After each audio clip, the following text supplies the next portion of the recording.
لا شریک لہ، جس کا کوئی شریک نہیں، نہ ذات میں، نہ صفات میں، نہ افعال میں۔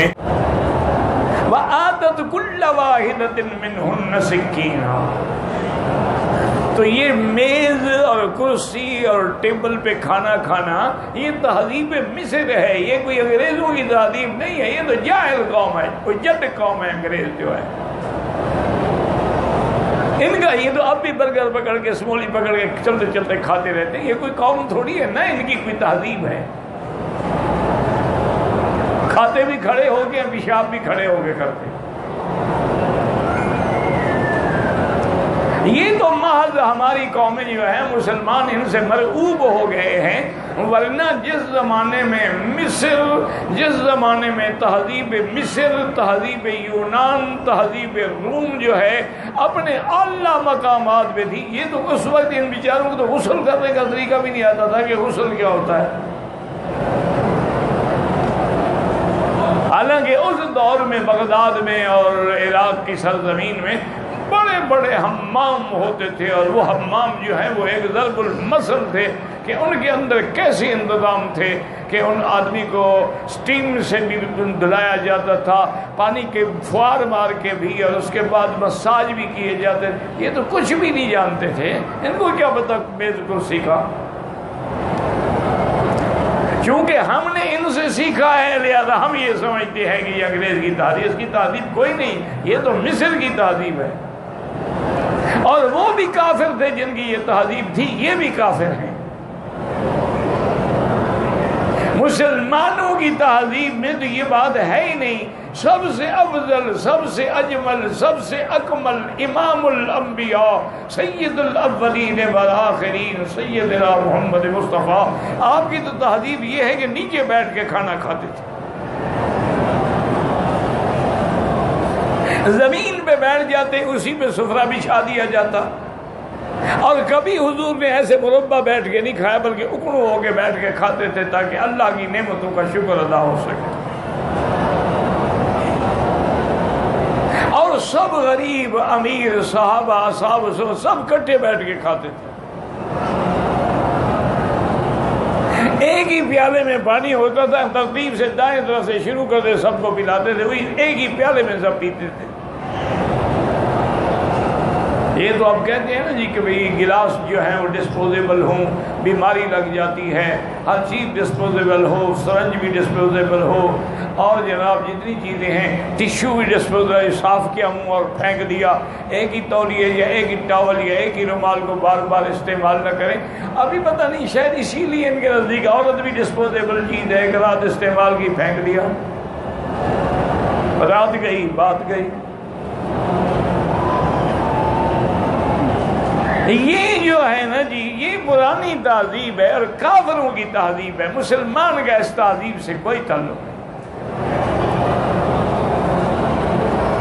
یاد رکھیں، میز ٹوٹ سکتی ہے، کرسی ٹوٹ سکتی ہے، آدمی گر سکتا ہے، زمین پہ کوئی نہیں گرتا، زمین ماں ہے، بچے کو سنبھال لیتی۔ آپ زمین سے پیدا ہوئے، مٹی سے پیدا ہوئے نا، اس لیے مٹی کبھی غداری نہیں کرے گی۔ تو اب جناب اس نے ان کو بلایا اور میز پہ بٹھایا، کرسیوں پہ بٹھایا، اور پھر آتت کل واحدۃ منہن سکی، سب کے سامنے چھری کانٹے سب کچھ رکھا۔ حضرت مدنی رحمت اللہ علیہ کے بارے میں آتا ہے کہ ٹرین میں آپ سوار تھے اور آپ کے سامنے والی سیٹ جو ہے اس پر ایک آج کل کے جیسے نوجوان، بگڑے ہوئے نوجوان ہیں نا، ہپی ٹائپ نوجوان، وہ بھی بیٹھا تھا۔ تو حضرت کے پاس جو کھانا تھا ٹفن کھولا اور کہا بھی کھا لو۔ اس نے کہا جی میں تو چھری کانٹے کے بغیر نہیں کھاتا۔ اس نے اپنا سامان کھولا، چھری کانٹا نکالا اور کانٹے سے لے کے کھانے لگا، اور کہنے لگا کہ مولانا آپ ماشاءاللہ لباس دیکھیں، آپ کا آدمی خوش ہو جاتا ہے، بڑا صاف ستھرا لباس ہے، برتن صاف ستھرے ہیں، یہ کیا ہاتھوں کو گندا کر کے آپ کھاتے ہیں؟ چھری کانٹا استعمال کیا۔ ابھی وہ بات کہہ رہا تھا، گاڑی کو جو دھچکا لگا نا، وہ کانٹا اس کے تالوں میں لگا، سارا خون و خون ہو گیا۔ اور ہاں بھائی، ہم اسی لیے نہیں کھاتے، انگلیوں سے تو تالو زخمی نہیں ہوتا ہے. حضرت مجھے سمجھ آ گئی, مجھے معاف کر دیں, آپ کی بد دعا لگ گئی ہے. میں نے تو بد دعا کبھی کی ہی, میں تو دشمن کو بھی بد دعا نہیں کرتا, میں تو اس کی بھی ہدایت کے لیے دعا کرتا ہوں. بڑے لوگ تھے یہ, چلے گئے, اللہ ان کی قبروں پہ کروڑوں رحمتیں فرمائے. اللہ اکبر, اللہ اکبر. یہ اپنے وقت کی یعنی آیات اللہ تھے, آیات من آیات اللہ تھے, نابغہ روزگار تھے, عظیم محدث, عظیم مفسر, عظیم فقیہ اور عظیم سیاستدان. اتنے بڑے لوگ تھے یہ. تو بہرحال قرآن نے بتایا کہ جب وہ سارے بیٹھ گئے, کھانا وانا کھا لیا, اب فروٹ کا وقت آیا, فروٹ چلا. آتت کل واحدۃ منہن سکینا.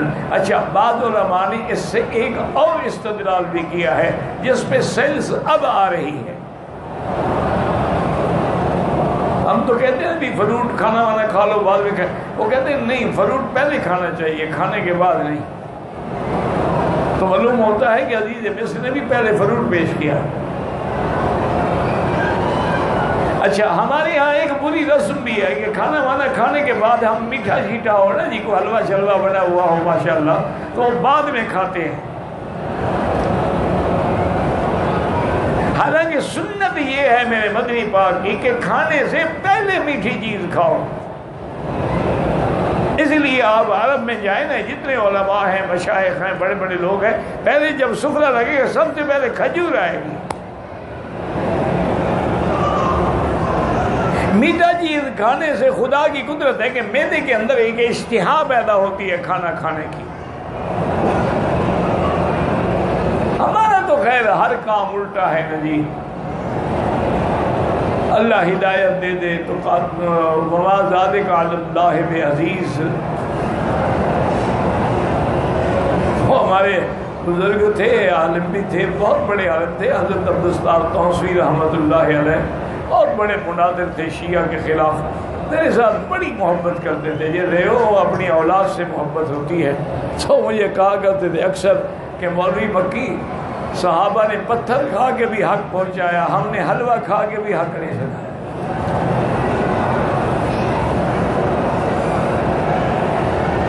صحابہ نے پتھر برداشت کیے, انگاروں میں جلنا برداشت کیا, لیکن بلال کا احدن احدن احدن نے ہلا کے رکھ دیا پورے مکے کو. جب وہ حضرت احدن کا نعرہ لگاتا تھا نا بلال, احدن احدن صمدن صمدن, کافر جل جاتے. اللہ کہتے اترو, چھوڑ دو. دیکھا کیا چھوڑ دو, تم اپنا کام کرو, مجھے اپنا کام کرنے دو. آخر کون غالب آیا؟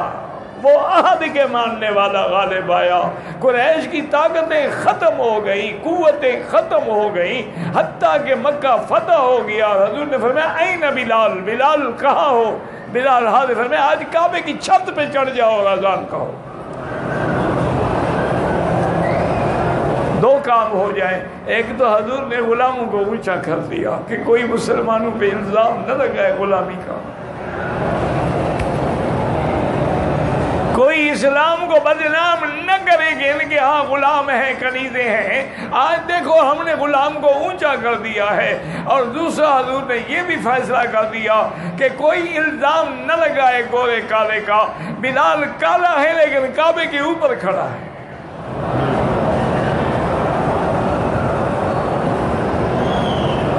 اللہ اکبر, اللہ اکبر. کون مقابلہ کر سکتا ہے اسلام کا؟ لا شریک لا, جس کا کوئی شریک نہیں, نہ ذات میں, نہ صفات میں, نہ افعال میں.